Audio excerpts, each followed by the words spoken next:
మాట్లాడుతుండు ప్రశ్నిస్తుండు కాబట్టి బాల్క సుమన్ గొంతు నొక్కాలి, అరెస్ట్ చేసి జైళ్లలో వేయాలి, నిర్బంధం విధించాలి, తద్వారా పైశాచిక ఆనందం పొందాలనేటటువంటి ఆలోచన కాంగ్రెస్ ప్రభుత్వ పెద్దల్లో కనబడుతోంది.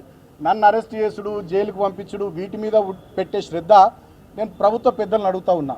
మీరేం మాట ఇచ్చారు? మొన్న సింగరేణిలో కార్మికులకు వారసత్వ ఉద్యోగాలు ఇస్తామన్నారు. మేము గతంలో కేసీఆర్ గారు 19,000 ఉద్యోగాలు ఇచ్చారు. మీరు ఇప్పుడు ఉద్యోగాలు ఇచ్చిన మీద దృష్టి పెట్టుర్రి. జీవో 76 ద్వారా మేము సింగరేణిలో ఇళ్ల పట్టాలు ఇచ్చినాం. ఒక రామకృష్ణపూర్లోనే 3,366 కుటుంబాలకు మేము పట్టాలు ఇచ్చినాం. ఇప్పుడు మీరు పట్టాలు ఇచ్చిన మీద శ్రద్ధ పెట్టుర్రి. ఒక్క పట్టా కూడా ఇవ్వలే ఈ 3 ఏళ్లలో. ఇవాళ సింగరేణిలో 15,000 కోట్ల కుంభకోణం చేసిర్రు. 40 లక్షల టన్నుల బొగ్గు మాయమైంది, 1600 కోట్లు దాని విలువ. ఇవాళ సింగరేణిలో ఒక్క సంక్షేమ కార్యక్రమం అమలైతే లేదు, కొత్త మైన్స్ లేవు, అనేక కుంభకోణాలు, సోలార్ ప్లాంట్లలో కుంభకోణం, నైని బొగ్గు బ్లాక్ల వేలంలో కుంభకోణం, జైసల్మేర్ దగ్గర ఎక్కడనో రాజస్థాన్లో పాకిస్తాన్ బార్డర్లో సోలార్ పవర్ ప్లాంట్ ఏర్పాటు చేస్తారట సింగరేణులు. అది ఎవరికి తెలియదు, అక్కడ ఏమవుతుందో ఏందో తెలియదు, దాంట్లో కుంభకోణం. ఇవాళ మొత్తం సింగరేణి కుంభకోణాలమయమైపోయింది, బొందలగడ్డగా మారిపోయింది. 9 జిల్లాల్లో విస్తరించినటువంటి సింగరేణి, సుమారు 12 నుండి 14 అసెంబ్లీ నియోజకవర్గాల పరిధిలో విస్తరించినటువంటి సింగరేణిలో ఇవాళ మా కార్మికులు కానీ, వాళ్ళ కుటుంబాలు కానీ, రిటైర్డ్ కార్మికులు కానీ, కాంట్రాక్ట్ కార్మికులు కానీ, ఆ ప్రాంత ప్రజలు కానీ చాలా ఆవేదనతోని, ఆందోళనతోని, బాధతోని ఉన్నారు. ఆ ప్రాంత ప్రతినిధిగా ఆ ప్రజల తరపున, ఆ కార్మికుల తరపున మేము మాట్లాడుతున్నాం. మేము మాట్లాడుతూనే భరించలేనటువంటి కాంగ్రెస్ ప్రభుత్వ పెద్దలు ప్రజాపాలన పేరిట ఎమర్జెన్సీ నాటి రోజుల్ని తలపిస్తూ ఉన్నారు. మమ్మల్ని భయపెట్టడం, ప్రశ్నించిన వాళ్ళని భయభ్రాంతులకు గురి చేయడం, ఈ రకమైనటువంటి చర్యల ద్వారా పైశాచిక ఆనందం పొందుతూ ఉన్నారు. మొన్నటికి మొన్న రాష్ట్రమంతా చూసింది. అశోక్ అనే ఒక ఆర్టీసీ డ్రైవరు, ఆయన జగిత్యాలలో మీరు వడ్లు కొనుర్రి, మక్కలు కొనుర్రి అంటే ఆయనను వేధించారు. ఇట్లా చాలామందిని వేధిస్తూ ఉన్నారు, ఇబ్బందులు పెడతా ఉన్నారు. అయినప్పటికీ నాకు చట్టం మీద, వ్యవస్థల మీద, న్యాయస్థానం మీద, మా అంబేద్కర్ గారు మహానుభావుడు రాసిన రాజ్యాంగం మీద నాకు నమ్మకం ఉంది. ఈ అరెస్టులు, కేసులు, వేధింపులు, జైళ్ళు ఇవన్నీ కూడా మా లీగల్ టీం చూసుకుంటుంది. సో చట్టాన్ని గౌరవించే వ్యక్తిగా, రాజ్యాంగం పట్ల అనుభవం, దాన్ని అనుసరించేటటువంటి వ్యక్తిగా, గతంలో ఎంపీగా, ఎమ్మెల్యేగా పనిచేసిన అనుభవం ఉన్నటువంటి వ్యక్తిగా, డెఫినెట్గా లా అబైడింగ్ సిటిజన్గా నేను అన్ని వ్యవస్థలకు కోఆపరేట్ చేస్తా అని చెప్పి తెలియజేస్తూ, ఇక కొన్ని ఛానల్లో సుమన్ పారిపోయిండు, అటుపోయింది, ఇటుపోయింది అంటారు. నేను ఎటు పోలే. తెలంగాణ భవన్లో మా పార్టీ యాక్టివిటీ ఉంది, విద్యార్థి విభాగం సంబంధించినటువంటి మెంబర్షిప్ యాప్ తయారు చేసేది ఉంది.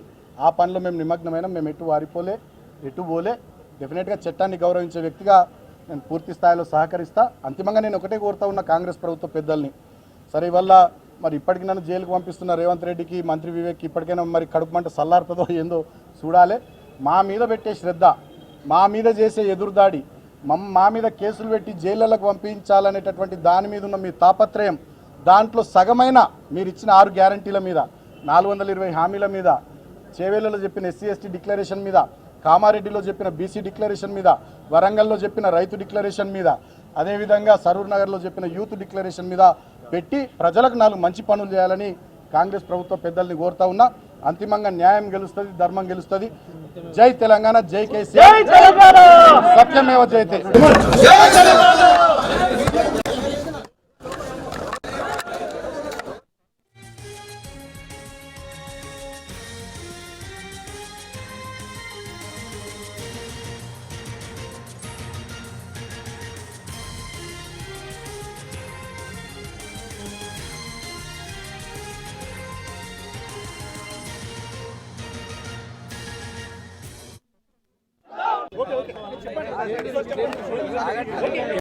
ఎఫ్ఐఆర్ కేసు రిజిస్టర్ అయింది.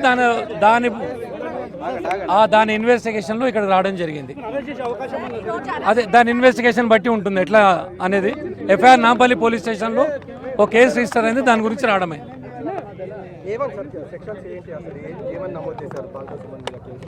ఎఫ్ఐఆర్ ఉంది, మీకు కాపీ ఇస్తాం. మీకు లేదు, మేము ఇన్వెస్టిగేషన్ దాంట్లో ఎంక్వైరీ కోసం వచ్చాము మేము ఇక్కడికి. దాన్ని బట్టి మేము ఎంక్వైరీ ఎట్లుంటుందో దాన్ని బట్టి రివ్యూల్ అయితే దాన్ని బట్టి చేస్తాం. మాకు ఇన్ఫర్మేషన్ ఎక్కడ ఉంటే అక్కడికి వస్తాం. దాని గురించి వచ్చాను, చూద్దామని వచ్చాం.